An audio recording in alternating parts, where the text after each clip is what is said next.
What's up, everybody? It's your boy, First Avenger 01, coming at you with our first live interview on StreamYard. Got a couple guests in the house. Let's bring them in. Oh, and I got my rock music in the background. Let me turn that down or off. There we go. And our first co-host, we've got Tom, otherwise known as the other Matt. Say hi, Matt. How's it going? And our guest extraordinaire, Andre Meister. Go ahead and introduce yourself. Hello. Say hi. Hello. All right, guys. Let's see. How do we want to get this started? Well, Andre, you kind of made your entrance to the Marvel card scene with Fleer Ultra Midnight Suns. Is that correct? Yep. Okay. And you did a couple cards that were called the Ultra Shades. Okay. And then those were the 3-panel ones. Mm-hmm. There was also some regular cards in that set. And that's when I got first introduced to you. Really enjoyed those cards. And then later I saw you were going to be a guest artist on the MentalCon, one of the MentalCon artists, and you did some sketches there, and that was your first kind of foray into the sketch card world from the digital realm. And then later I got a commission from you, so we're going to go over all that stuff, and just got a couple questions for you to kind of start out. And so what got you into art and Marvel and music? Because if you want to just kind of give a little bit of background on what else you do, and let me put you big on the screen, and we'll sit over here. I feel such a giant. Yes. Well, the art thing, there are two ways that I can explain that. One of them was because my dad, he plays classical guitar, and is very big on samba, bossa nova, all those stuff, of all the Brazilian rhythms. And he was really, really good. He still is. He's alive. And he wanted to be an artist, like a musician when he was younger. Sure. And then he became a doctor. But I grew up listening to good music. When I say good music, is like Beethoven, Mozart, and a little bit of Queen, a little bit of Michael Jackson, a little bit of, yeah. I gotta say, same taste. Really? Yeah. It's good, right?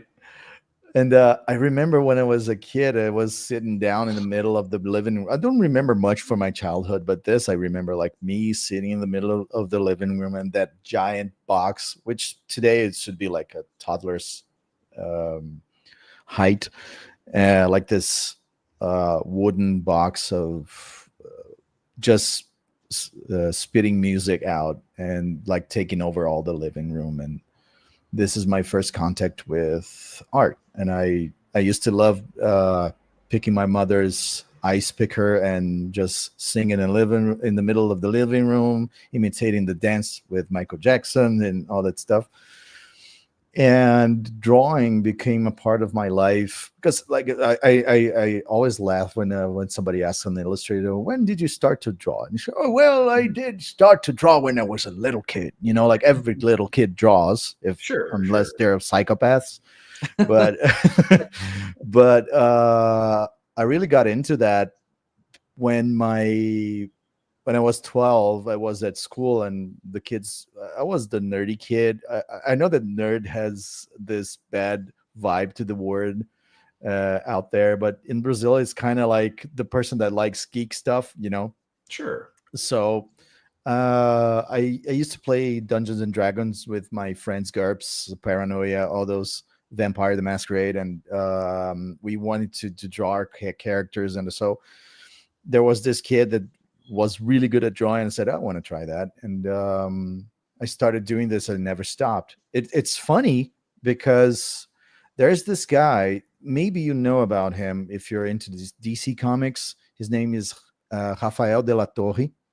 I'm not He He was already nominated for 2 Eisner Awards, and he is the guy that draw on the latest Penguin comic book. Okay.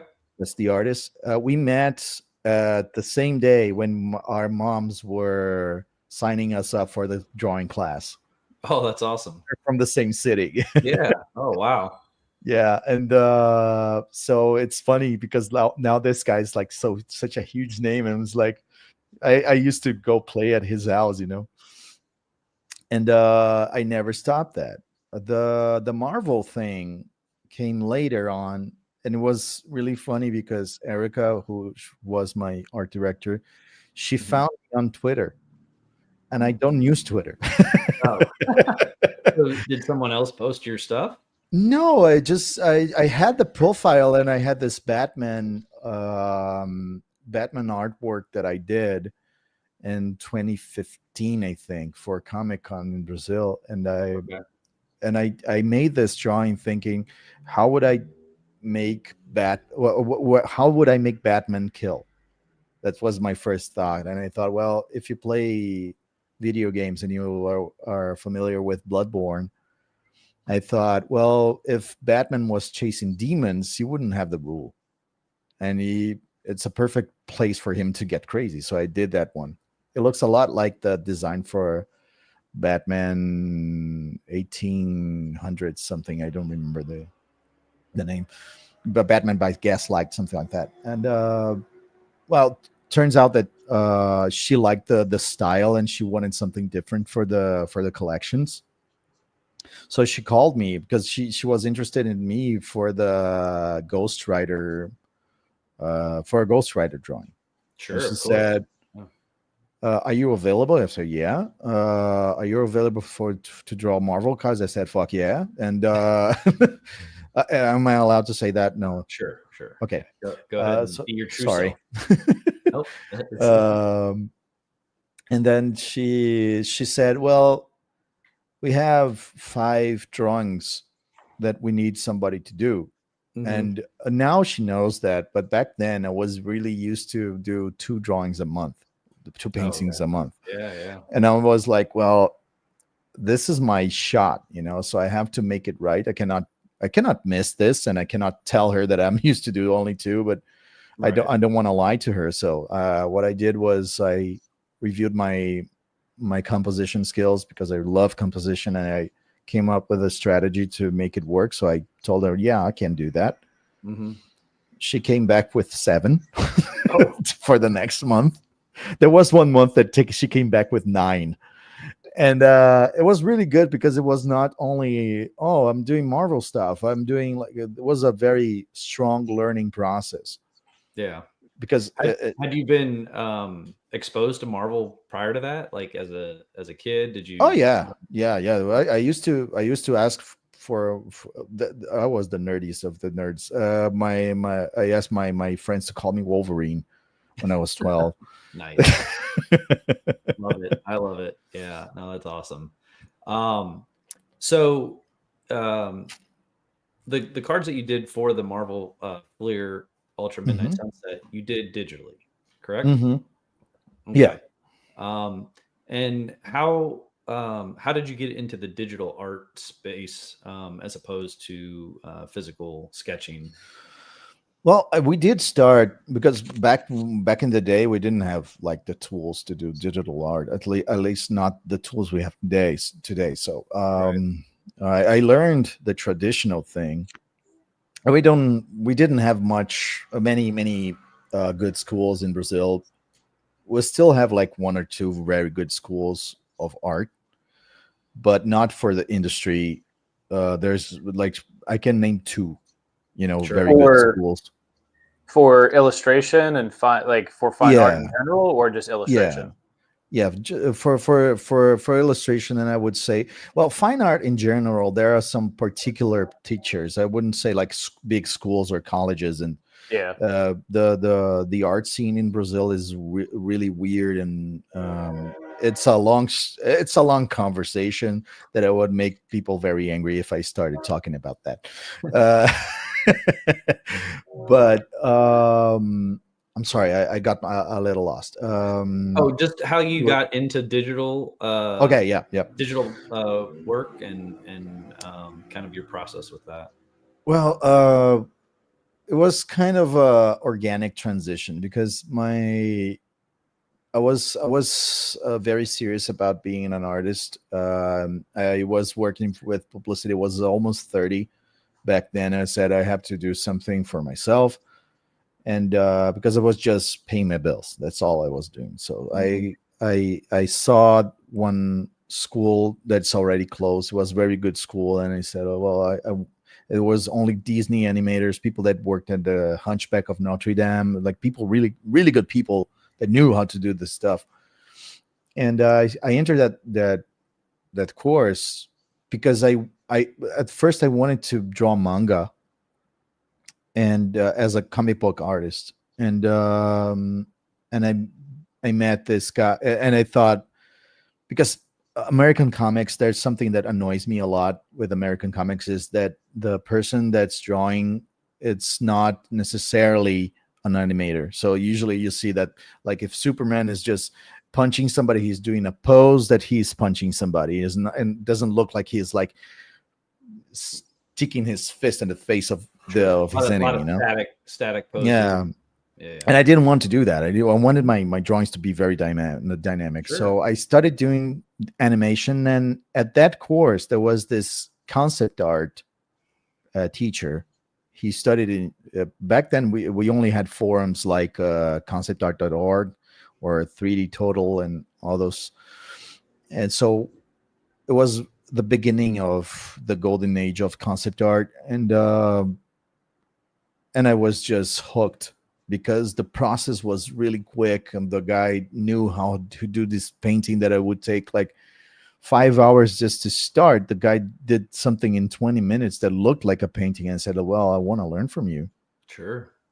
And it was the first guy that actually gave me a chance, because the owner of that school that I was a student of, he took the teachers and he took the money from the school to start his own studio. He had that dream, but he forgot to leave the teachers in the school. So the school, I just dropped the quality, and that was the only committed teacher that I saw. It's not fair to say that all the teachers were committed, but there was this only guy that I wanted to learn from, and I was paying that tuition with my grandma's money. Like she left it for me after she died. Oh, was wow. like money for college, stuff like that, you know. Mm-hmm. So I said that this money is sacred. I cannot just spend this. So Sure. I came to the guy, and his name is Douglas.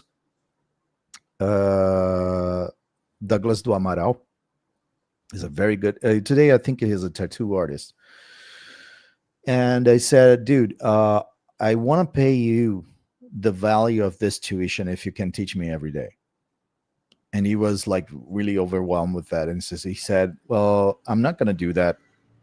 I'm not going to take your money, but I will take you to, I cannot teach you every day, but I will take you from your house to my house every day. And you study, well, not every day, but you study with me. Sure.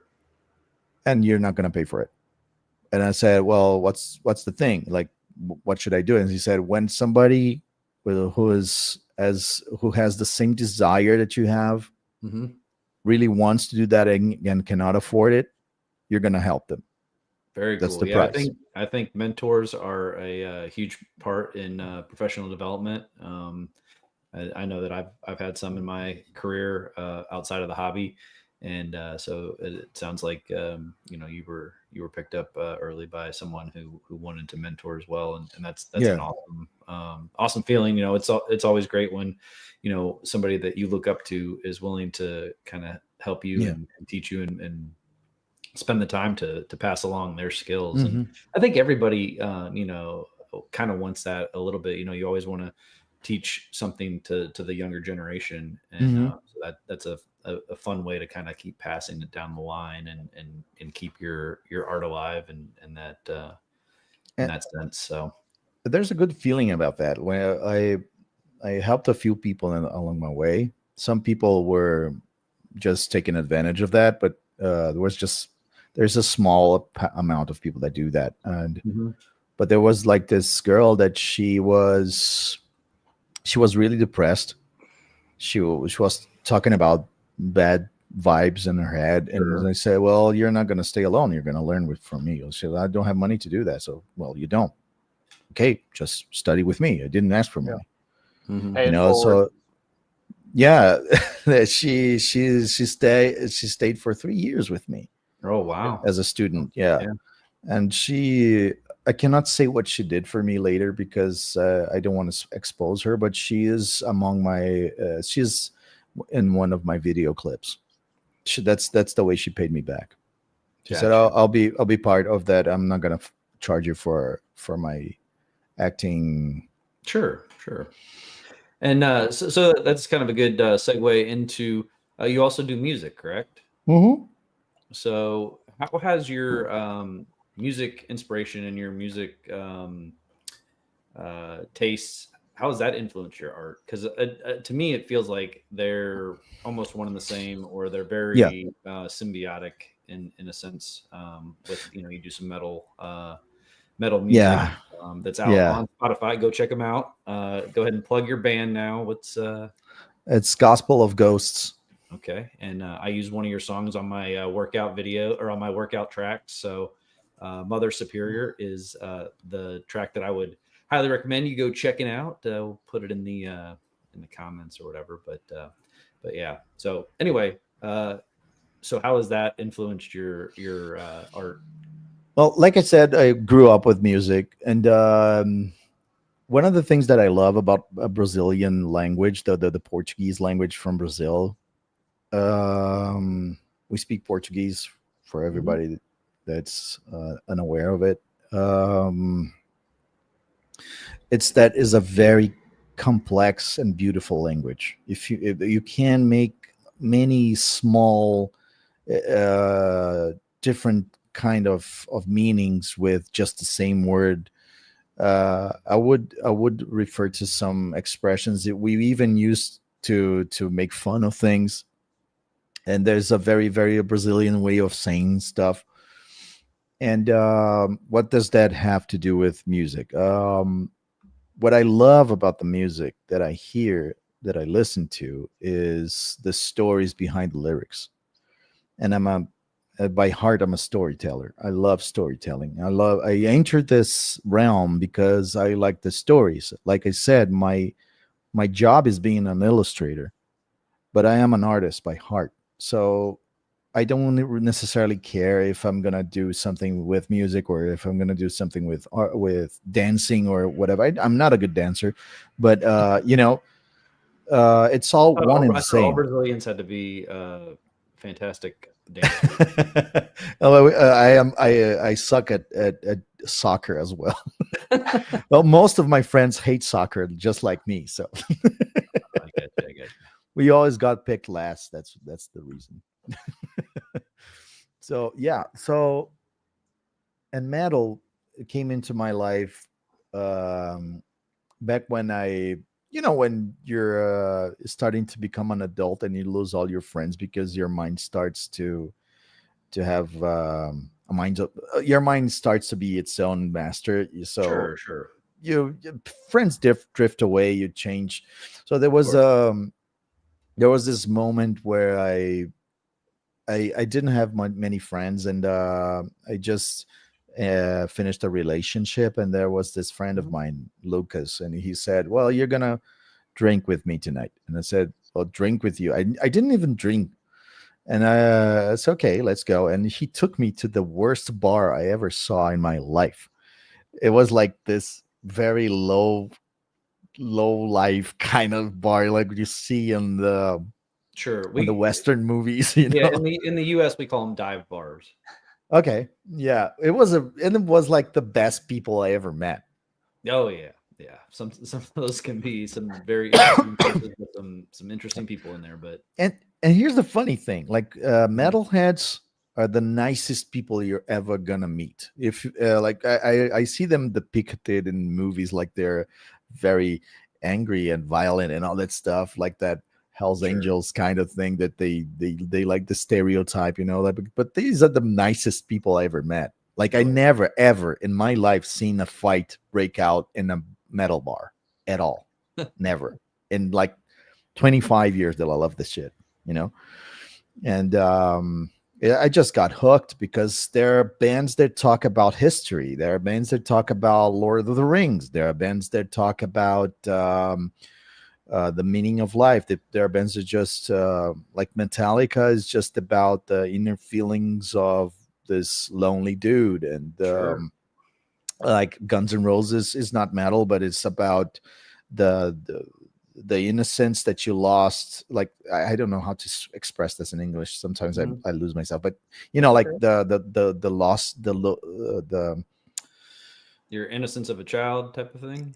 yeah, the innocence of a child that is just tainted, like Sure. it's you lose your innocence in the Mhm. big city, kind of like that. It's Yeah, about yeah. drugs and shit, but there's a profound motif there. There's always somebody that lost their innocence, Yeah. and this is very profound for me, and I love when things get profound. So when I started singing because I had this friend. It was funny because this guy looked just like Lou Ferrigno.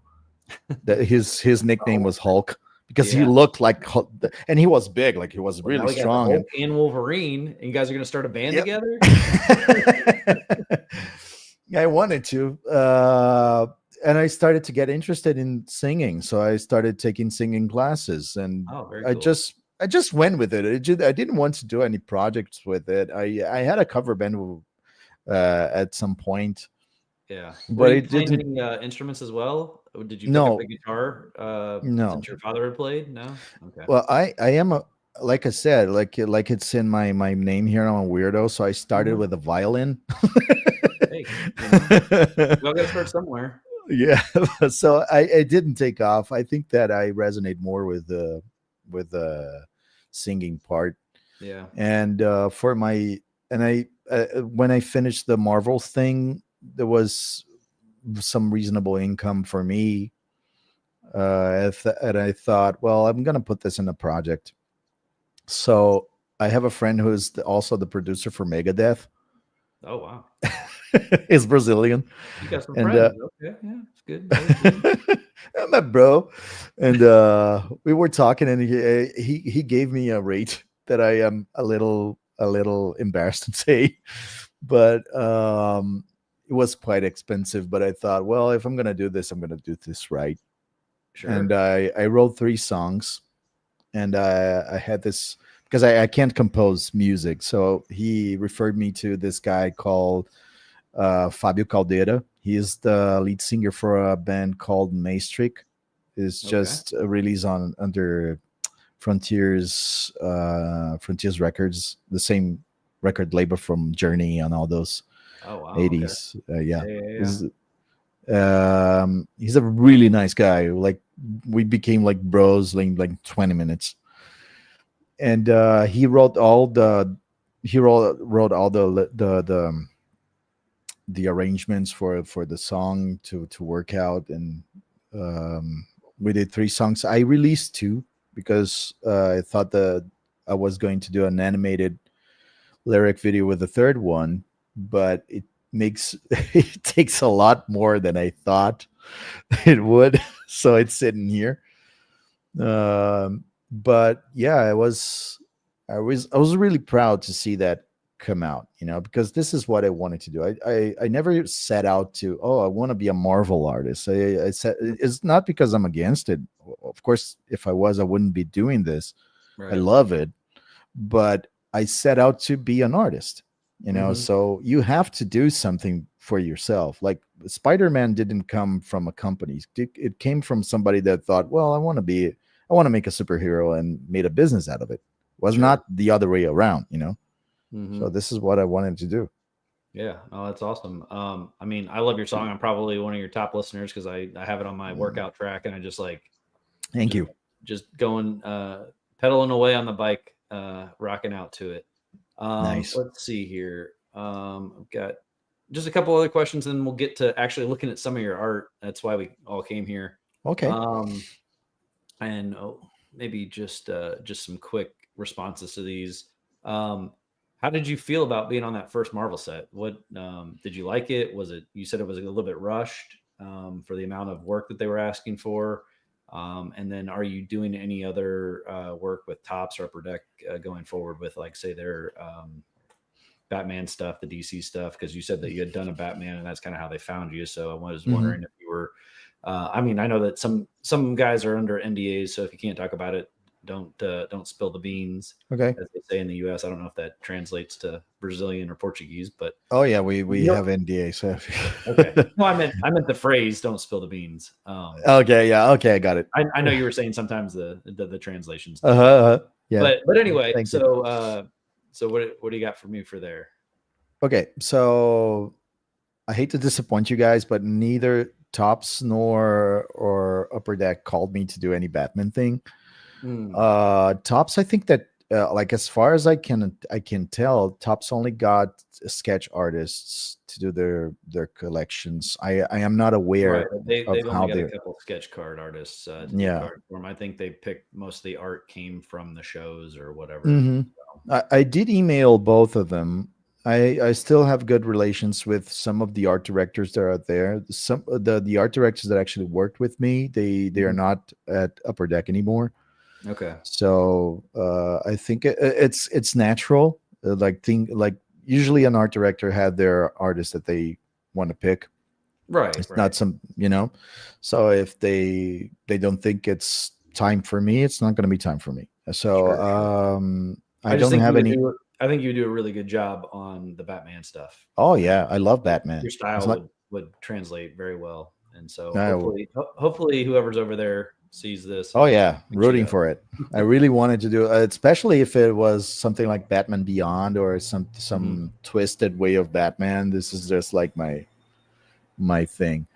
And but as the Marvel thing was, it was a mix of feelings, because I mean, I get intimidated by work, but I never back down from it because of my dad. My dad is a neurosurgeon. Wow. I know I drift a little bit, so bear with me if I'm not making sense. Yeah. Go for it. My dad is a neurosurgeon, so back when I started, I was at this place working, and I called my dad and I said, "Dad, I don't know." This was like my first job, and said, "I don't know if I can handle it." And my dad is from Rio, and people from Rio have the answers right at the spot. They're just raised like that, So you never make fun of somebody from Rio. You're gonna get your ass served to you, Right. And he said, "Imagine the first time that I opened a head." Oh my God. And I, like, from that day, I never felt afraid of doing anything, because it's it can't be worse than that. Right. There's a lot of responsibility for that. So I like I said, I felt like was a very good chance for me. I really wanted to do that. I love the art director. She was like one of the best art directors I ever had. I don't get tired of saying that. She's a crazy good professional. And we hit it off very well, because we did this that we are doing now. Like, every time I meet a new client, I like to sit down with them and have this human interaction to see how they tick. Sure. Yeah, and we just hit it off. She's like awesome, and she asked me if I wanted to do 5. Like I said, I was a little concerned, but I thought, well, it cannot be worse than opening somebody's head. So I just made my strategy so I could handle this Right. without losing the quality, because it's kind of like that. If I did make a mess on the first day, would never call me again, because it's like nobody knows me. It's kind of like that. And fortunately, I was pretty quick at delivering those, and she was like, "Okay, he can handle this." So there was some artists that as far as I know, there were some artists that just jumped out of the projects for some reason. I don't know if they just backed out or they had something different. Mm-hmm. But she just said, okay, we got some jumpers. Do you want to pick their work? I said, bring it on. Awesome. And the thing that I actually loved the most was that she told me that when they reacted to my stuff, they really had a good reaction, like Marvel guys that were approving this stuff. So, well, Sure. this is good. Just keep going, you know. So this meant a lot to me because it was validation. We all look for validation of Of course. somewhere, Yeah. Yep. and I felt like, okay, now I can say that I could be competing with world class illustrators or something like that, you know. Yeah. Yeah. I But mean, and you put in the time and you did the work, and mhm. it came out great. And speaking of that work, we'll go ahead and add this camera here and make it big, and we can look Mm. at some of your stuff. Now, you're gonna have to excuse me for just a second because the lighting was great in here, and I was like, man, this is gonna be a great setting for filming. And then the sun started getting cloud. It started getting cloudy here, and Uh-huh. my lights all off. So I got to turn on the light real quick. Give me Of just course. a second.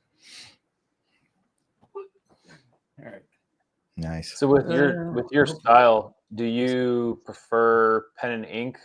Kind of what's your preferred style or medium? Funny thing is that I love doing black and white stuff. You Yeah. know, just blunt black and white. Somehow the painterlies thing was my imposter syndrome saying that I should be rendering more. So I Uh-huh. just started to do more rendering. But when I make sketches, I really like the drama that black and white stuff gives Sure. out. You know, like one of my favorite art styles was Tim Bradstreet's, the guy from Vampire the Masquerade. Yeah, you are aware of that RPG? I'm familiar. I've never played it, but I'm familiar with the name. It's like a beautiful art. Like Sin City from Frank Miller, like all those are very interesting for me because of the drama. I love manga, and Yeah. usually when I see some of my artist friends, they show me the pre-colored artwork, and I Yeah. said, can I get a black and white edition of that? Because this is so cool, you know. And Yeah. I think that the color sometimes is better. It makes it better, but sometimes it doesn't. Yeah. So Without color, you have that origin that you see the line, you see the weights Mhm, of the line, you see kind of the mhm, organic. yeah. It either gives it, like you said, there's a chaos to it, but it Mhm, flows. It gives it its own essence. mhm, And once you start adding in color, yes, it finishes a piece, but it kind of gives that naked feel yeah. to, like, hey, there's the what's behind everything. Mhm. All right, I think I got my lights set up to where at least it's visible. So let's just go over a couple of these. I'll just tell you where I got them, what they are, and then you can talk. You can talk about them just a little bit. All So right. first off, I wanted to show your actual published art, and you were talking about ghostwriters, and I mean, if this isn't one of the best ghostwriters ever, I don't know. Thanks. Um, I don't know what people are smoking, but this is actually the artist signature version. It's kind of hard to tell because you did it in gold, but Yes. there's your signature. And again, oh, man, this light. I'm sorry. Now, It's my did you first time color doing this it, so one my as well? professional lighting setup is not. I didn't have much of a choice by Oh, making this gold. This yeah, this is a part of what they sent me to make the signatures. yeah. Let me see if I change that. Would it help? I don't know. Anyway, you can kind of see the signature on there. But this is part of a 3-card set. So you can kind of see that there might be that's the wheel, I think, of his bike down here on by his left foot or my thumb, and then the chain goes off into another side. So some of the other ones that you did, again, the lighting is horrible, so I apologize, but Here's Moon Knight, and then so here's one of the other pieces of the Moon Knight. So you kind of did like a close-up view, a full body, and then I don't have the third card, so I can't tell you exactly. But I can see if I can download the files because I have all of them here. Oh, sure. And if then you guys want to show it off. Yeah, this is Dr. Voodoo or Brother Voodoo. Let me get that light out of the way. But I love drawing those ones because I didn't know what they were. Right. And it's something that I heard this artist say that they instead of I love like drawing Spider-Man and all those things. Sure. But when there's this there's a student of mine here. Awesome. Welcome. Arthur. Why are you not drawing?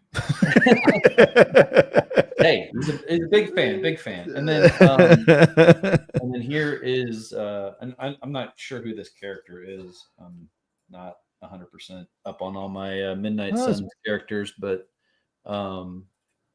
this one is also really cool. It's got the very visceral feeling with how it's all very flowy, and that kind of plays into that digital art space. But which, Andre, I was going to ask, will you, coming from like a digital background and a traditional illustration, will you illustrate and ink out kind of and then scan and go in and color digitally, or kind of what's your workflow in that regard? Like with the Ghost Rider specifically. My workflow, I think it's just a little bit of a waste of a time for me to just draw first in the paper and then just go to the software, because the software can do all the work, including the pencils. Yeah. But after somebody told me that the collectors loved having the originals, I started to whip my hand on some. There was actually one card I started with an original art. I didn't say much because it's not a popular character, and I was approached by two guys that wanted my Spawn, because I don't know if you were aware of this, but last year McFarlane Comics, they asked me to do they didn't ask me. I went to the contest and I won one of the covers. Oh wow, that's awesome. Yeah, and I still have it here. I think it's your style translates to Spawn very well. Oh, yeah. I really want to do that, but they're kind of hard to get a hold of. They're pretty busy there. Let me see if I can find it. Well, while you're looking for those, I'm going to show these two that you did for MentalCon. I was the lucky winner of both of these sketches. That is cool, and they're just amazing. Like when I saw them, I was like, man, I've got to get those. Not only because they're a very cool art style. I love black and white sketches. You said you like drawing in black and white. The other thing is these. Correct me if I'm wrong, but these are the first sketches or sketch cards that you ever did, right? Now, at least from like a Marvel sense, or that you put. Yeah. I did. I found it. Oh, this is the only card this is the only original I have for the cards. Okay. Very cool. So yeah. And I see, like, it's not in the center, is like a little messy, so I kind of feel shame to try and sell this. Well, I'll tell you one thing after just coming back from the original art expo is that collectors will collect anything, and they'll collect things that they love. And if it's by an artist they love, they don't care if it's a doodle, a pencil figure with a smiley face. There's a market for it. So never feel ashamed is what I would tell you. Well, I almost went to OAX, but I just got back from US, and for a Brazilian, this is very expensive. Oh, sure. I mean, but for us, it was very expensive. I mean, Yeah. we were trying So to cut costs any way we could. I want to plan it. So I want to see if I can get some sketch cards done or do something like a raffle or something like. I'm still cooking this up to make it comfortable to people that are willing to be a part of it. See if I Right. can raise money to go to a next con, because Yeah. there were a lot of people asking me if I was going to. Yeah. And we all love to see our favorite artists there. And it was one of the biggest collections of Marvel card art and artists and Marvel card collectors. So it was Mhm. kind of just it was basically our Super Bowl. It was. Oh, It was the first time we all got together in that large of a group, which was awesome. that And was just got huge to hang then. out and Yeah, have a good time. And the more, the merrier. We'd love to have you next year. of course. And then hopefully through this, you can maybe get a couple paid commissions and maybe save up a little bit of Oh money yeah. and start squirreling it away. And we'll try and see you next year. And then so the second piece I got. So this piece was the X-Men, Wolverine, and they were going after Spidey, which was kind of cool. Did you have any inspiration for this, or were you just kind of messing around, just having fun? I was watching X-Men 97 when I Okay. did this one. And Yeah. it's like, sidebar, this was just some kick-ass series, right?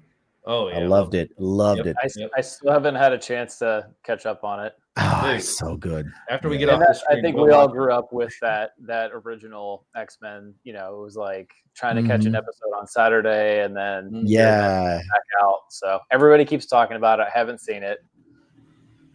And the Spidey, like Brittany, a big shout out to Brittany. Yeah. She Hey, Brittany. sometimes she just drops me a line at Instagram.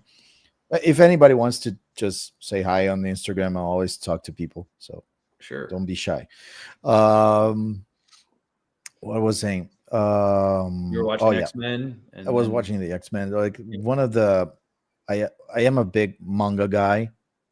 Well, one of my favorite depictions of Wolverine and the X-Men was the Marvel versus Capcom oh yeah, video games. I of course. love that. I love that. And the Wolverine, like he's like this is Yeah, not a Hugh Jackman guy. He was like he's this always, small he's and always doing this. bulky guy, Yeah. Yeah. I love that. Love that. Yeah. No, and I mean, you killed it. Your style comes out perfectly in this, um, and I think you did a fantastic job. And like I said, it's got to be tough when you're working mostly digital to then Mhm. transition back to pencil and paper and ink and do that. Well, Um, I am there's something that I do that I like to I have to be put on a spot and sometimes like for instance now I had like after Adobe started to with that shenanigans with AIs, sure. I moved from that to Clip Studio. If I took like I have a lot of friends that say, "Oh, how did you do that? This is like takes me so long to get used to." So I just left it beside it. So yeah, I got a job and I had to deliver it with quality, Well, there you and I go. cannot die down my quality, so I have to do it. So when people ask me for cards, usually I throw away like 5 or 6 before I actually do one.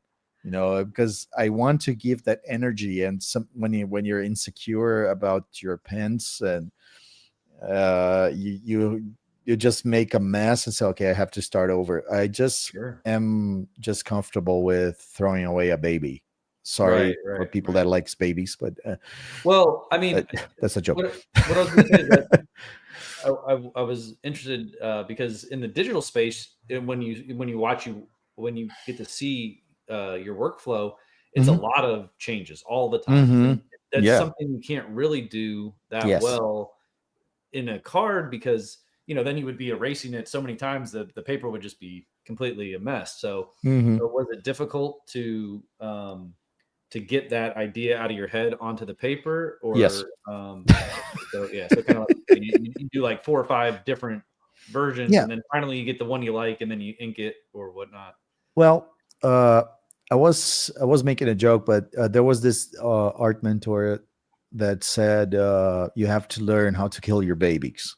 Sure, sure. That means you cannot be attached to anything that you do. Of course, that when I do it on my sketch card, it's Mhm. a dilemma because if you just rehearse on a different one and it turns out better than the one that you're gonna sell to your client, you feel like you're a fraud because the client is going to look at that and say, like you said, like they're willing to pay for it, so they look, Mhm. oh, this is awesome, but you want to deliver the good one, Right, right, right. so I just pick my special cards, and I just, at first, I start with my pencils, and I said, Mhm. well, it doesn't have movement because I'm just trying to make it work. So Right. it's good to rehearse a little bit, and sometimes you just hit the home run. Yeah. I Well, think you just have to get used to the flow of it. Most of the uh, even it's not even my students, my colleagues. They complain that the final art doesn't look as good as the sketching. That's because they're trying to control it, and when you turn your mind into the final steps, what you're doing is not looking at the whole thing. You're looking at the detail, mhm. so your mindset changes. When you see that Wolverine that I did, I just straight up just drawn it because Yeah. I thought if you look at his face, is all twisted, but it works. This one or this one? This I one, got two. yeah, I yeah, got two Wolverines. the Weapon X guy. The Weapon X. Okay. Yeah. Yeah. Yeah. So you see that there's a lot of flaws there, but when you see the whole thing, it just clicks together. And Yeah. I I've figured actually this. become a pretty big fan of this type of like inking to where it's a little bit more chaotic, Mhm. but um, but then it mends itself into that final product, and Yeah, it just works. And now that when you were talking about wanting to do manga, like I can see that influence a little bit in here. Um, yeah, and love it. then the other cool thing about these, and I don't know if it's picking it up on camera, but you can see the pencil work where you had previously, kind of Mhm. roughed in some of the things, and then went in with the inks. And that's another thing that I love about sketch cards is that Mhm. you can kind of see a little bit of that that process or whatever. But yeah, I mean this one just came out amazing. Thank Wolverine you. is kind of like a secondary side PC for me, and I don't know if you can see it over this shoulder here, and the light went out, but I've got quite a few Wolverine cards back there. Don't tell Josh or Michael.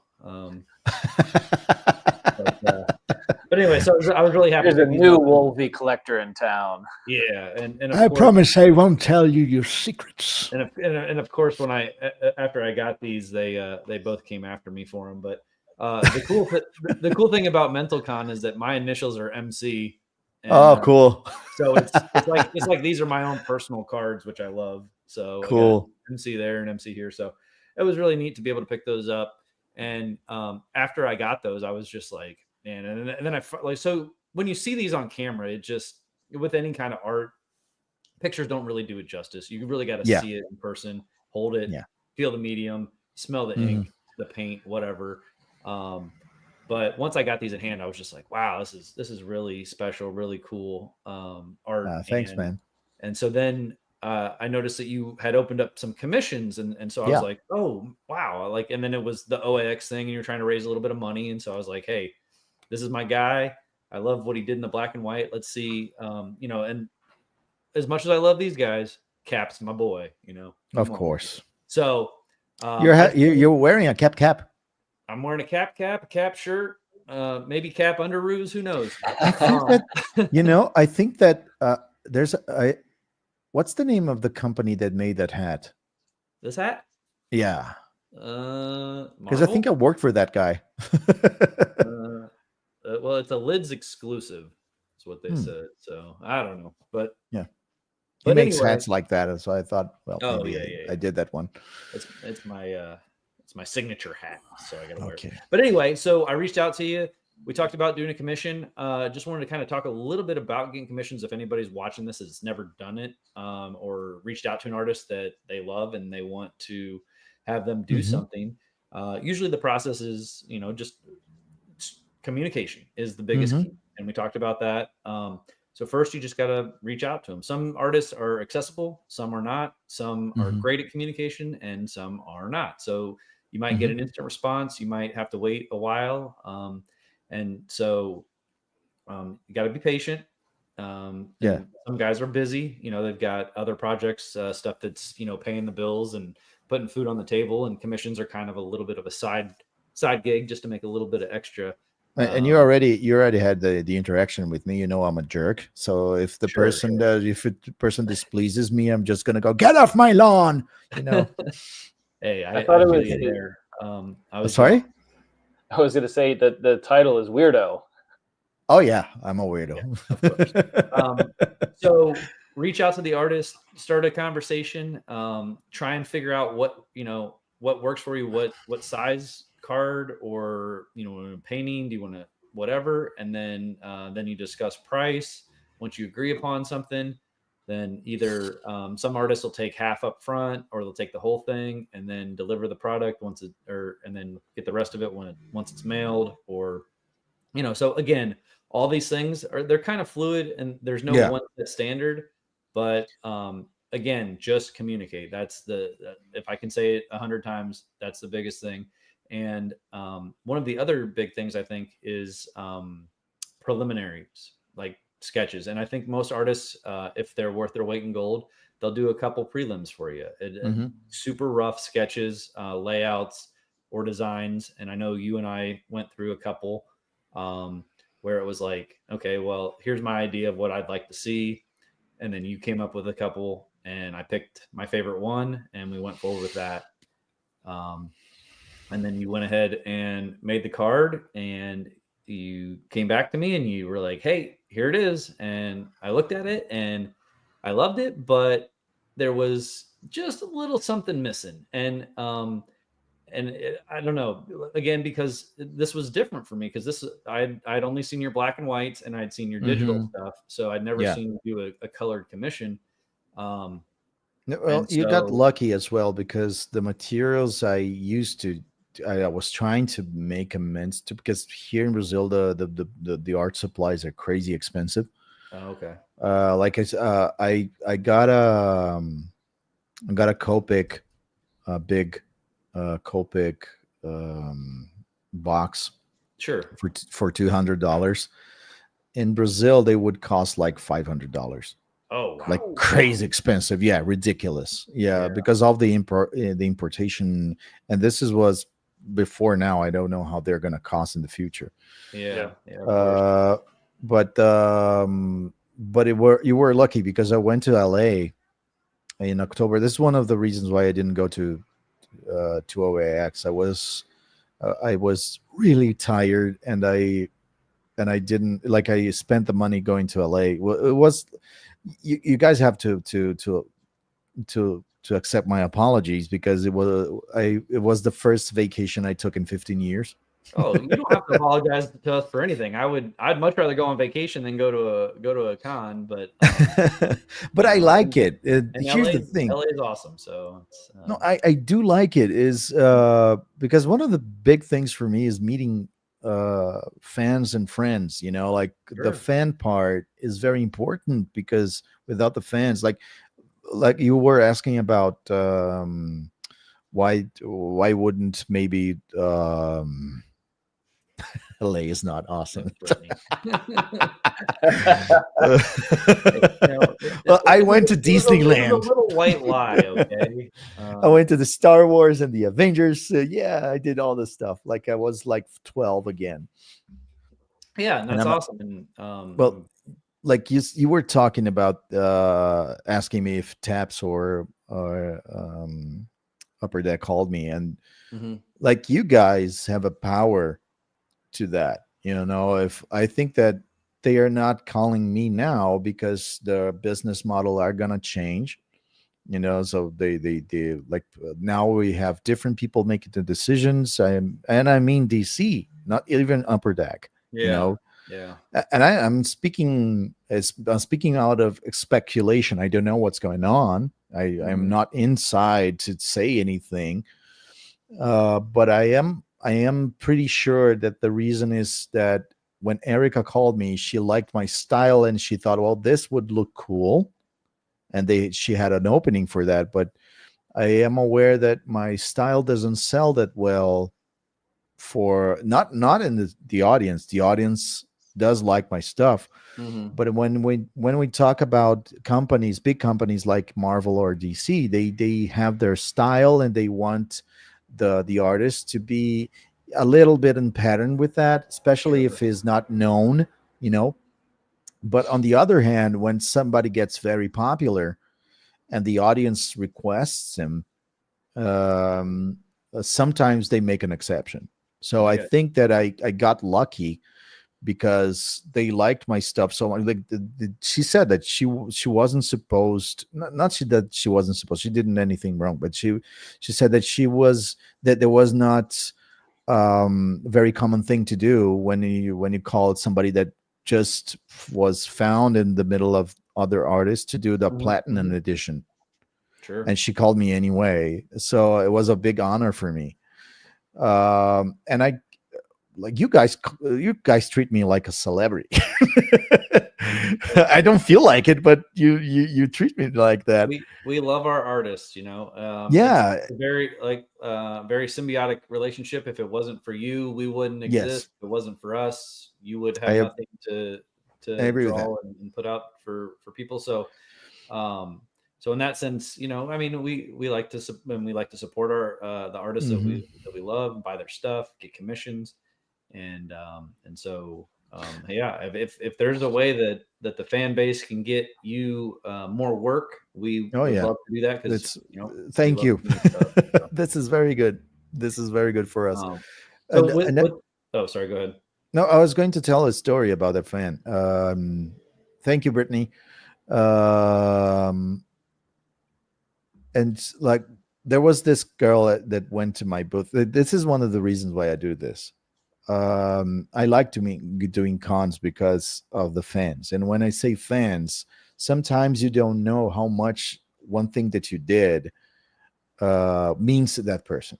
Sure. So there was this girl. She was like 12. She went to my booth, and I don't know how. Like it, let's say my art was. I don't know how much people usually charge in cons for Hmm. prints, but I'm gonna just say in bucks so everybody is on the same page.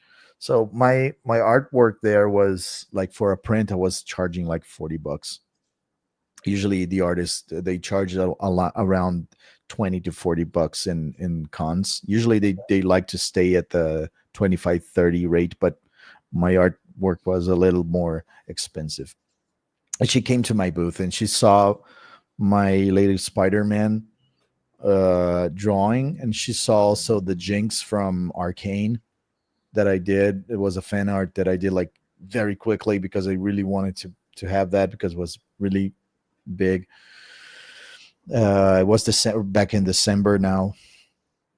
And she came and she looked at she was with her hands like this. She looked at my stuff and she asked me how much it was. I said, well, 40 for each one. I say, okay, can you wait for me to get my mom? And say, of course. And she went to get her mom, and she got back, and her hand was clutched like that, and she was like the fingers were like white for so Mm-hmm. much strength she was putting on those fingers. And she's like, Mister, can you get like $3 from in cash, and the rest I can transfer to you from my account? And she was like, I thought, well, she went to her mom, and this she was holding this so tight that she didn't have money to do that. Mm-hmm. That Mm-hmm. was like her last money she wanted to spend with me. Oh yeah. And I thought I got really touched by that, and I said, which one did you like? I said, I don't know, I like this and I like this one. And I said, okay, do you want me to sign it for you? And she looked at me like I was offering her $1 million. Like she's like, really, you're gonna sign it for me? I said, of course. So I took the drawing, I signed it, I gave it to her. She paid my friend that was helping me. Mm-hmm. and I took the other one that she liked and I signed it and I gave it as a gift, and she started to moisturize, Oh, and it was like this is something that she's never gonna forget that, sure. and I am never gonna forget that because it's so important for her that she actually was like when she's clutching her hand like that with the money she has to pay for your art, that means that she doesn't want to lose that because that's important for her. Right. But so She's is your gonna art. And your art is important and that means something to her as well. So yeah. that's so very, so very cool moment. Yeah. yeah, it was like the best moment in the whole year for me was to see that scene, like when I see somebody that's like sad because of uh when she's the person is sad because they cannot make it as an artist, they don't know where to go, and I get to give them advice. Yeah. It's important to let that thing that I was telling you about, that teacher, that's how I do it. Like this is how I pass it on, because it's not about if you're in a market that is easy or hard. Even being Mhm. a doctor, like I have an example at my house. Like my dad is a neurosurgeon, and even he struggles sometimes. Sure. So any business is hard. You have to understand the business part. Most people think that being an artist is just learning how to draw, and then people is going to throw work at you. It doesn't work like that. So yeah, when somebody comes to me in my booth with that kind of feeling, I have to respect that. And if somebody needs help with something I can help, like giving advice, I will do Mhm. that. And it's a back and forth that is very important. Like people, Yeah. it's good, especially now. Like you see people fighting each other all the time for stupid comments on the internet. Mhm. It's good to have some good vibes going out. I Sure. actually stopped using my social media for more than work. Yeah. Yeah. Yeah. It's I it's don't just blame you. it was getting on my nerves. It was making me depressed. Mhm. So I'm not going to do that so Well, much I'll anymore. tell you one thing. If you do make it to OAX next year, you will feel that times 100 because it I was know. such a great con. It's small, it's intimate. You get that time to interact with each other, and you get a lot of fun time afterwards to hang out and do other non. Yeah, I'm a little afraid of that Well, hey, because because I'm Brazilian. That's why I when I came back to I went to LA, like I said, and then my sorry, I did interrupt you, right? Sorry. no, you're fine. Go I- ahead. Um, and we are big huggers, and we like usually like along our you were mentioning before we started the podcast that you were mentioning Gary Vee. This is how I talk to my friends, and my friends talk to me. We're Right. all blunt like that because this is just fun to be if somebody is calling you names, it's probably because they love you. In Brazil, if they're very polite, they are angry at you. Yep. Yep. And Me and Tom there on the screen were just talking about that the other day. So yeah. But I am like this touchy guy. I like to, hey, how you doing, man? Like give me a hug.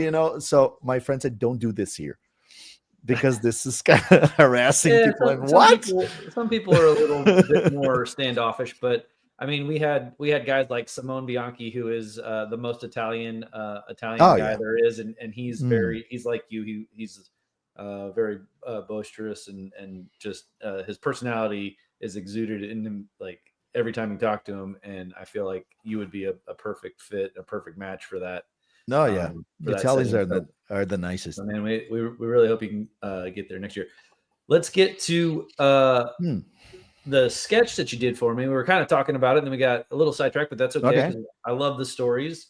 But with the commission, came back, we talked. You showed me the picture. I was like, "Hey, can you Meister it up just a little bit more?" And am I saying that right? Is it Meister? Yes, it's Meister. Yeah. Meister. Okay, cool. And you were like, "Okay," and you added some more, and it came back, and it was amazing. So Thank you. I there's was videos really on my afraid that I messed Instagram. that up. I said- No. Hey, look, it's all a learning process, right? And Yeah. we both want to be happy. Mhm. And I'm not the kind of guy that just like, sits back and takes, like, oh, here's, if I'm No, unhappy, I'll let it be known. if And you didn't like it, I would actually probably send you another one. no, but I'm okay. not kidding. So let me show it to the world here. This is the Captain America punching through the screen. Like you said, you love telling a story. If this isn't a story all in one little picture here, I don't know Oh what yeah. is. It's got the movement, it's got the punch, it's the shield. I asked you, I said, hey, make the wings on the helmet is what I like, and boom, you freaking killed it. And it's Thank it's you. your style, it's not anybody else's. I mean, and it's just amazing. So I really So happy you appreciate. liked it. What's that? So happy you liked it. Oh yeah, no. And it's in this one touch. I have the case off now just to get a better picture so it doesn't glare. But as soon as I'm done, it's going back into its protective case, and it will be prominently displayed Protected with your life. right back here in my captain shrine. So very happy to add this to my collection. You did great work. Anybody else that's out there that wants a commission, Andre is doing them. Yes. And you do have open commission spots, correct? Oh yeah. No, Okay. anybody that wants something, just drop me a line. Yep. And it doesn't necessarily. I know that you guys are very Marvel guys, but I do like doing different stuff. So if you Sure. guys want Star Wars or Yeah. DC or something like that, Well, yeah, or even I think you do great like fantasy art stuff. You were talking about Dungeons and Dragons. oh yeah, Magic the Gathering is just kind of Marvel's just kind of doing a crossover with them. So I we're actually have some stuff that I did recently. awesome. Well, if you can show it, let me make you big. I Well, there have you go. Oh wow, Doctor Strange and a Darth Vader, dude, those are awesome. and they come with my special, Yeah, like, yeah. official Cardstock. Andre Meister You made card. some official stock, which is always very cool to see. It's a Werewolf Um, by Night that I did. This is actually Now, are these people's commissions, or were you just doing so. these to have stuff available if people were Well, asking? this one is a funny story. There was this guy that called me to do something. That's the reason I asked for an upfront payment. Mhm. The guy called me and he asked me to do this. I started doing it. I thought he was going to do this. It just finished. I don't know where he is. I take it he is very busy. So when he wants, it's here. Wow. This Yeah. There's a Oh storm. wow. Yeah. Very cool. I think I started this one. This is a panda. I was just testing some materials. Yeah. There's one of the first Spider-Man I did. I didn't like this one. I think I can meister it up a little bit, like you said. But this is one I like. This is like finished one. Yeah. Yeah. No. Very cool. Another Wolverine. I'm Sweet. just trying a lot of stuff. Yeah. That Wolverine has a definite manga feel to it. Oh yeah. Yeah. This is one of my favorites, The Punisher. Ooh. Very cool. Yeah. With that new show coming out, very good Oh, yeah. timing for that. I really, really hope it's good. Yeah. Oh, I think it's gonna be. Oh, hey, speaking of Ninja turtles, the Turtles. turtle lover just came back. Logical Chaos loves the Ninja Turtles. He actually named his boy Leo after Leonardo from the I Turtles. got a friend that named his son Raphael because of that That's amazing. as well. Sorry, I outed you, Logical. You're now. I'm telling all the inside stories. My bad, bud. And this is a demon that I made just because it was a demon Yeah. enjoying summer. Hey, it's always good to have some stuff, and then like next time you go to a con, you've got it. Oh, You yeah. take it with you, and But this is my make a little bit favorite. of money. Say I again? did. I this is my favorite. I did this for, I think, just works at this cyberpunk Oh, vibe wow. for Batman Beyond. It's just like when you just make something and it just pops. This was like sketchless. I just did it. Yeah, no, It's great. that is When pretty you I hit a think home run the like that, this Batman is my Beyond favorite. within the Batman universe, the Batman Beyond IP itself has a lot of interesting, unique Yeah. things itself because of the year, because of the that kind of thing.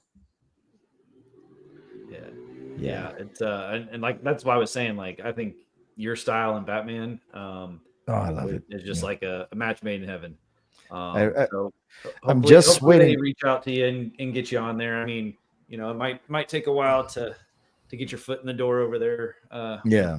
If they're kind of changing the who's in charge, but I Yeah. think you do good enough work that that they'll be hopefully reaching out. And if not, just keep pumping it out, keep putting it Oh out yeah. on social. I'm gonna annoy them until they get it. Exactly. And all else fails, just keep knocking the door down, because what's Yes. the worst they're going to say is no, right? Yeah.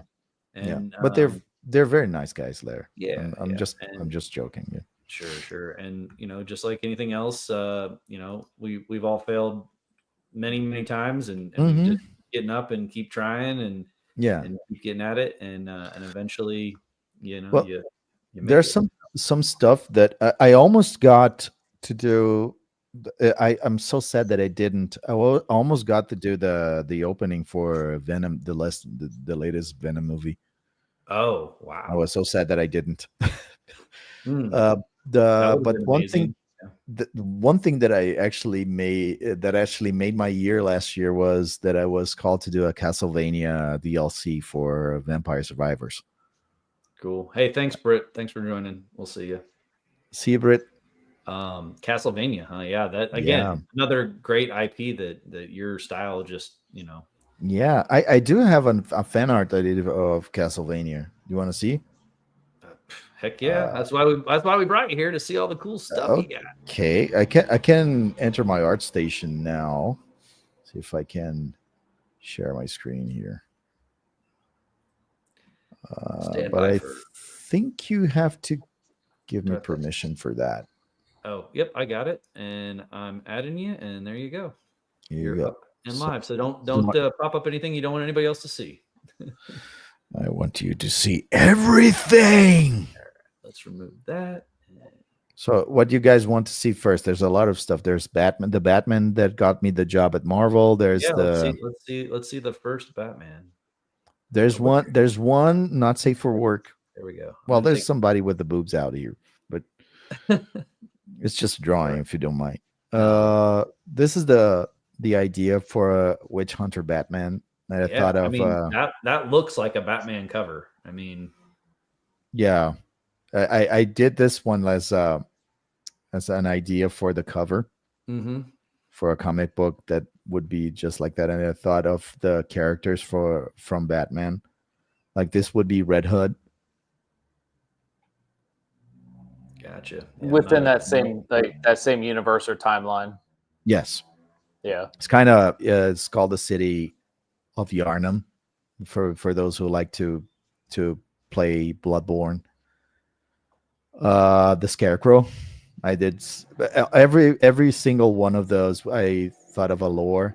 You can find the lore in my Instagram.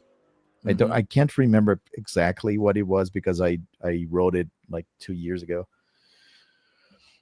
I like the keys around him, like very religious thing with the witchcraft thing with it's a great black and white use of negative space and all that. Yeah, looks great.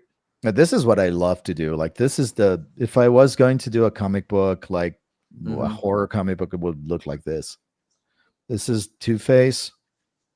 Wow. And he would be a cultist. Like everybody would wear a mask with two. Sure. Yeah, I And mean, this that's one of the coolest takes on Two-Face I think I've ever seen. Do you want to see the poison ivy?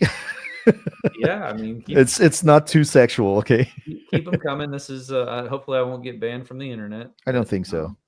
I thought of poison ivy to be somebody that would mix people with plants. Sure, like a witch of the forest, and she would seduce men into coming into her trees. So Mm-hmm. And this is an hour and 15 into the show anyway. So if people make it this far, that they're probably okay to see that stuff. But yeah, no, that work is amazing. I can see why they went ahead and picked you up. That was very cool. thank you. Oh, can we see the spawn there on the middle left? Yes, Yeah. this was not the one that got the this was my favorite. Like I was listening the to composition is Eister. great. I love it. I love doing that, but I thought they didn't get it because there's some rules for making covers. Like you have to show the chest of the character on if you're drawing Superman, you always have to have the ass in at the front, all the things, so but I thought of a very horrific kind of creature from hell, like if you're in hell and you just bumped into him. And if you could zoom in, but you could see the eyes there, just the green, the two little green specks there that kind of, and that's his defining feature is the eyes or whatever. So that's pretty cool. I wanted him to look like a spirit more than anything. Yeah. Sorry, I didn't. I clicked it to make it bigger, but it doesn't show. That's okay. This is the one that actually got the gig. The gunslinger spawn. Yeah. They just like the movement, and they asked me to make a little more clear. Right. And it's funny because this one took me a week. This one took me a day. Oh, because wow. Because since I was doing the contest, this is the funny thing. Like and this is a little bit of a rant for me. Is just like people usually say, "Oh, your work doesn't sell as much. If we want to do something, people are not going to necessarily buy it." But every time I do something like this, I thought, well, I did this one. I have 4 or 3 more to go. So I'm going to do one just like I would do it. Yeah. I just started painting with nothing to lose. And this was the one that took the job, Yeah, sure. Well, I mean, that's what we were talking about earlier, where, you just create and you put it out there, and you might think that, okay, well, it only took me a day to do this instead of, 4 days for the other one that I think was maybe better, but someone resonated with that. They thought it was awesome and it won you the job. And that might've been one that you would have just tossed out because you were like, well, I only did a day on it, so it's not as good. And it's funny because the things that most worked for me in my career were the most unpretentious ones, like the ones that I did just for the fun of it, Sure. This one is I love this one because I wanted to do the Ninja Turtles as if they were grown up, and I thought of a story like because it's funny that when I have an idea and suddenly there's a comic book that comes out with kind of the same premise. I didn't. That one already came out. The one with the Last Ronin. Yeah. So what I thought was, okay, if they were adults, how would they go? So I thought that Leo would be failing as a leader because of all the pressure that he had as a leader, that he would let his master die. So he would be like ashamed or something like that. I would make like the Raphael is everybody's favorite, and he's like the cranky one. And I thought, well, maybe as an adult he would go on a pilgrimage to control his rage. Kind of like like Ryo from Street Fighter. Yeah. Just go around and fighting people to challenge, and also to like he would be the wisest of those. Michelangelo, I thought that he would be staying in New York and he would be like a superhero. He has that the theatrical vibe, Right. And I thought it would be fun to make his mask a Japanese Hanya with that Naruto. That's I was wondering what that was in the middle, if that was a mask or if that was like he chopped somebody's head off. It's a mask, and it has a little pizza, like Naruto, the anime. Sure. There's a pizza in the middle of it, and his shoulder armor is also a pizza. Oh, dude, that's freaking awesome. I love it. I like that the And technodrome in the background is just a silhouette. yeah, I thought that they don't take advantage of that as much as they should. They could be like very Lovecrafting with this.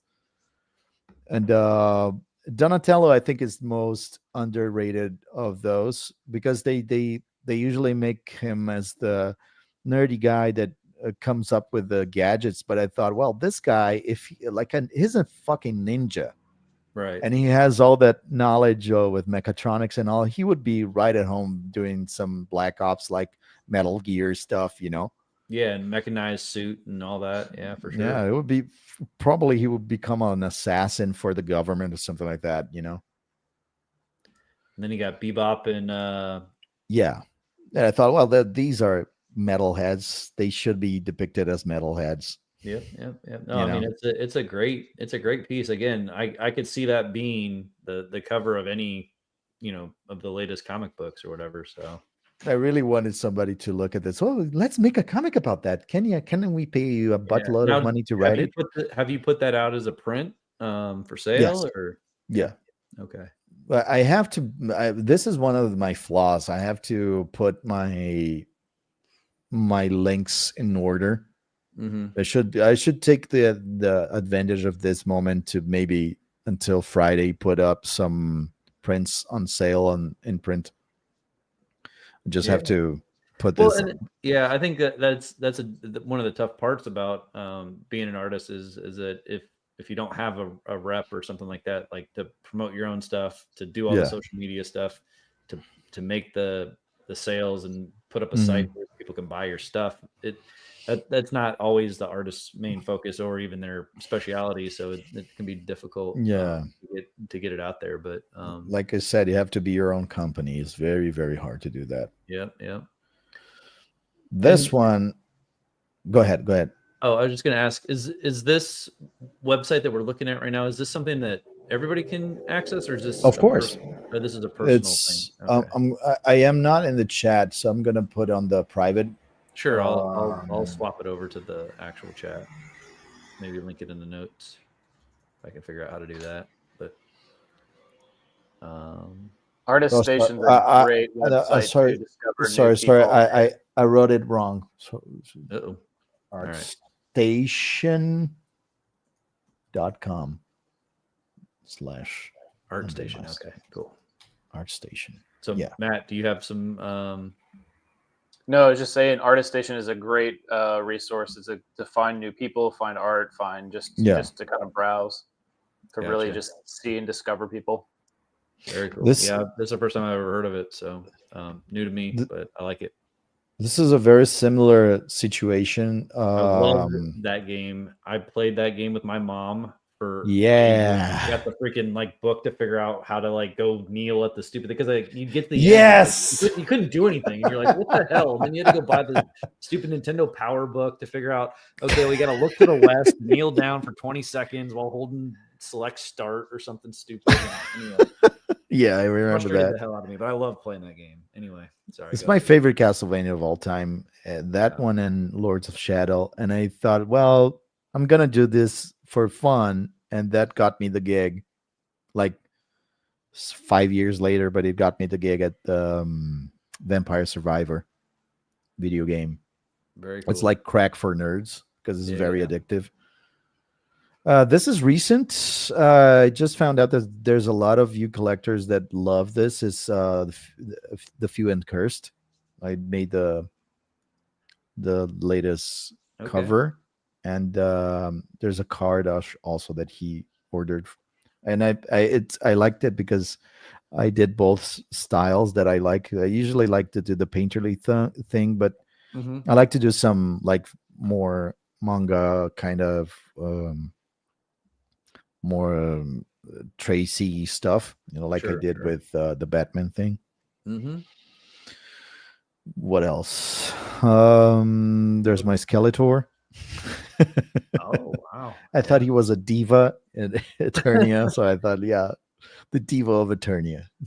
And I speaking of old school movies and old school games, that was another movie that I freaking loved watching as a kid, like the live animated Dolph Lundgren He-Man or whatever. Yeah, no, Dolph Lundgren. And He whoever, was He-Man.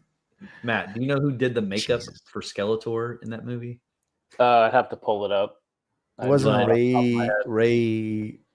I don't know, but that was like one of the coolest things when I saw Yes. Skeletor like in real life, like with the makeup as a Yes. kid. I was just like, holy crap. Yes. Yes. I mean, if I was to have gone into the art world, that probably would have been my catapult, because I would have been like, I want to know how they did that. People are gonna get fed up with me by saying this, but the special effects in the 80s were so superior to today. Well, the gentleman to your left, well, not on screen anymore. He is in the movie makeup business. If Oh, cool. but anyway, so you guys could have a nice, long, fun conversation about that. Of later, course, of course. But But that's what I mean. Like today we use so many things from computers and all, because I have friends that work on that, and I'm not against it. Mm-hmm. But I think that, when Star Wars The Phantom Menace first came out, it's kind of like, this is so much. You can do some practical stuff too, and I think that the 80s were interesting because there were so many things that they had to figure out how to do that made things were practical. Yes, that made that extra step, because they had to make sure that it was well done. Yeah. And it felt to me like when George Lucas retouched the movies, and there's some things that actually worked out, but there's some things that just showing off how they were just how they had the technology to do so. It didn't have any necessary. It wasn't a artistic value to that. A little bit more, my RPG stuff. Go ahead. I lost my train of thought there, but the practical effects, I think, always to me feel so much better. And come across better on the screen. And it's beautiful to look at. It's kind of like going to a museum and see the actual painting. Right. It's, you see so much work behind that. With the first Alien, it's like when you see that practical makeup on Schwarzenegger at the Terminator, and you see the alien jumping up over the helicopter or something like that on Alien Covenant. You're not afraid of the alien because you're aware that thing is CG. Yeah, it takes away the fear. Right. But when you see like the spit dripping from the mouth, like you can't fake that when it's CG. Well, I mean you can, but it just doesn't translate. Yeah, there's a good blend. Times have changed just with traditional art. It's there's a blend of digital and everything else, but then with practical and sometimes you do need that little bit of extra digital. Of course, so it's the give and take. It's it's a collaborative effort.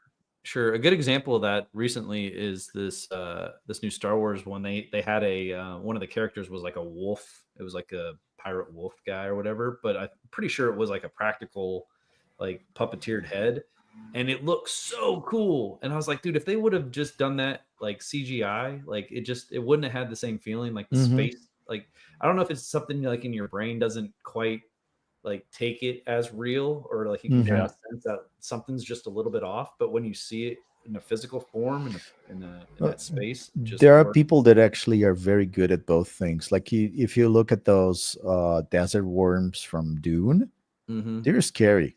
They're very scary. They looked like phallic symbols, and you can get afraid of that. It annoys me when and it's I don't think it's the artist's fault as well. I think that there's a lot of producers behind it, the decisions, and let's make it like that because it's cooler. It's kind of like the AI thing. Like everybody wants to do that, and it's not as good as it actually they think it is. Right. There's value to every single thing that you're gonna do, provided that you do this in the interest of the art that you're doing. So this is a personal piece. I wanted to make kind of like an angel fell on a very ignorant kind of village, like people are just Mhm. from the far be from the Middle Ages, and then there was this cleric that just wants to communicate with the creature, and you don't know if it's a good or bad creature. Yeah, there's definitely What's some going to happen? very Yes, good storytelling. Very good storytelling in your art. thank you. When I look at something like that, that to me looks like it would be an amazing piece that would work great with Magic: The Gathering. Matt, your opinion? Yeah. Go ahead. No, So it's just have you ever it's the been context in the worlds. yeah, have you ever been in contact with anybody from Wizards of the Coast for Magic: The Gathering stuff? I I know that. tried. Yeah. There was this one friend of mine that was working for them, and she said that they have their list already, and it's very hard for new artists to come in. Uh, she said that they usually got a hold of people in conventions, but like I said, going to US just to look for one single job is a lot of Right. money. Yeah. I actually wanted to move there just to be around a place where I could be a part of the entertainment industry more actively, because like everything that I pay in my currency is so much more expensive. I've like doing one of the songs, like for you guys, the value of a song is like a fraction of your salary. For me, it's a whole month's economy. Right. It's Right. super expensive. So it's Yeah.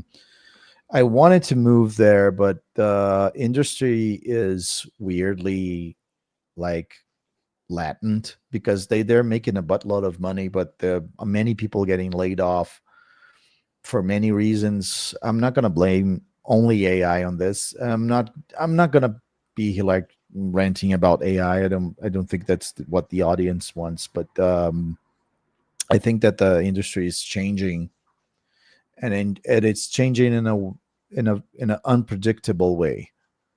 Like this happens a lot everywhere. Like when you start something new, that there's a lot of people that actually start studying that, and they get very good, and they get known from every side, and there's gets really really crowded, and then a lot of people get out of jobs, and just some people like are left, and they're next market and all this stuff. Hmm.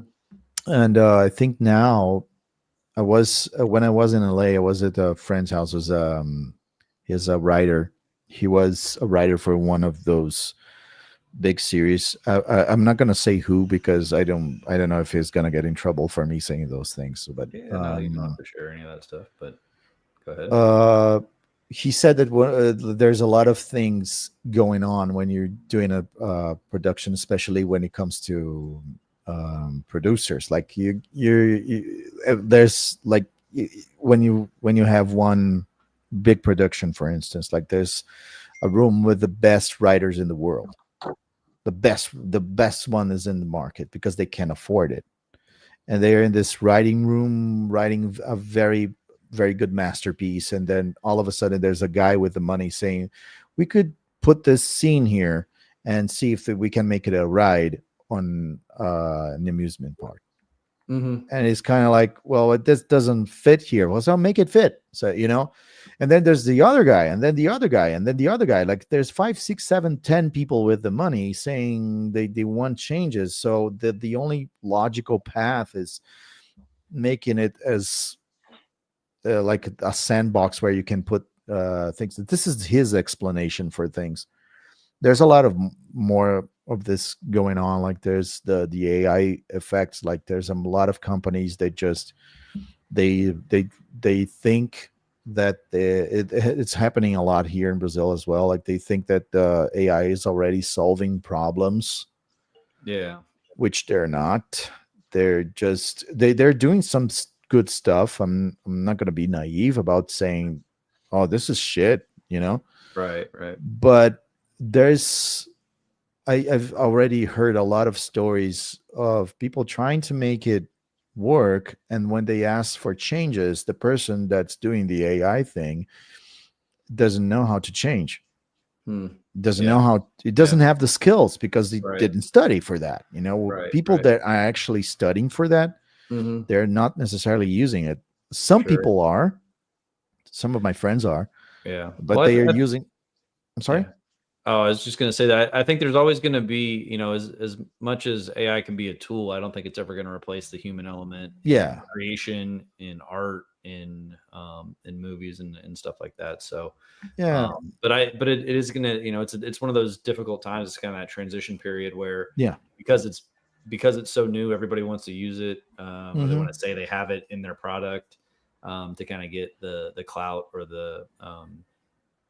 uh, the publicity for it or whatever, Yeah, and sometimes it just doesn't work. I think there's always going to be that need for the human element, and you're just going to have to kind of change maybe a little bit of how you attack it and yeah. promote it, whatever. But anyway, we're getting near about an hour and a half. I just had two more quick questions, and then we'll kind Go of ahead. cut this off. I really appreciate you joining and spending your time with us and telling us all your stories. Um, have you done Comic Con in Brazil? I know they do a Comic Con down there. Do you go to that? Uh, I think I've been there for like 10 times Oh, already. wow, Yeah, wow, that's pretty cool. 9 or 10 times, I think. Do you go as just a participant, or do you go as do you actually get a booth and Oh and yeah, I sell got a stuff? booth. Yeah, I Oh, got a booth. awesome, awesome. Okay, so That if that anybody, story with the girl with the money, that was yeah, yeah, at Comic Con. Yeah. okay, cool. So if anybody's down in Brazil and they go to Comic Con, look out for our boy Andre Meister. All right, and then finally, just to kind of wrap it up, social media, how to find you, how to contact you. You said Instagram. You can call me on Instagram, Okay. Meister under underscore art. Meister_art. Yes. Okay. It's on my Your little name here. tag there. Yep. Yep. Here Yep. you go. Yeah. Yep. Good job. You can email me at art@andremeister.com. But usually, if you drop me a line on Instagram, it's hard for me to miss it. Okay. But feel free to email me if you want. If you have any questions for me as well, some people, should I offer classes as well, like I usually? Oh, well, Uh, speaking of which, you hmm. you did say that you were considering starting a Patreon, and Oh that yeah, yeah. should be maybe starting soon. So keep an eye out for that. Yes. I want to do it right. I'm still getting opinions of how should I go about it. Like, one of the things I want to do is produce a comic book of my creation. Mhm. And some people are. I made some research, and I thought the best reaction I got was that people in Instagram wanted to see my process for paintings, my process for elaborating my own project. So I'm starting to feel like I should give it a shot. Sure, sure. Uh, Hey, I as mean, like the imposter syndrome thing. You don't well, know you if can it's you gonna can work. always, like you said, just keep putting stuff out there, Yeah. and people will show up, and if Mm. you don't, it's out there, and they can Yes. always come back and see it later. And that's kind of the theme or the kind of my mentality towards it all is just look, I'm going to put it Yes. out there. If you like it, you like it. If you don't, you can scroll on by, but somebody might enjoy it. And a lot of people don't have access to this stuff, like Yes. the cards and things like that, comic books. So sometimes the only way they can consume the product is through the internet. Um, so I always say just keep on putting it out there, and the people will follow. So All right. uh, with that, I'd like to wrap it up. Thank you, Tom, the other Matt, for joining. It was a pleasure meeting you, listening to It's your a pleasure. story. It's all mine. You guys Andre, rock. thank you so much. And until we see you next time, we're out of here. Let me figure out how to turn the thing off. Get out of my lawn. See ya.